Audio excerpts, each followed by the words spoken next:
राधे राम राम सभी सुनाने जा रहे हैं एक नाच गीत। कैसे लगे आप कमेंट में जरूर बताएं। हीरे घड़िया गलिया घूमई न देवई, पहिरे घड़िया गलिया घूमई न देवई, पहिरे घड़िया गलिया घूमई न देवई।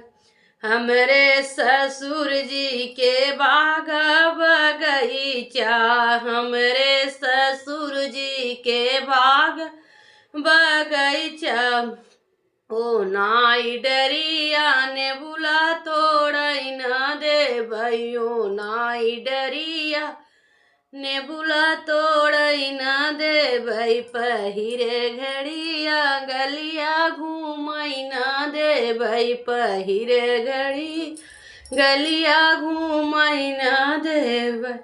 हमरे ससुर जी के ताराई नारा, हमरे ससुर जी के आई नारा लगाई रसरी पनिया भरही न देवई, लगाई डोरिया पनिया भरही न देवई, लगाई डोरिया पनिया भरही न देवई, लगाई घड़िया गलिया घूमई न देवई, लगाई घड़िया गलिया घूमई न दे। हमरे ससुर जी के महला दू महला, हमरे ससुर जी के महला दू महला, लगल निदिया से जिया सोई न देवई, लगल निदिया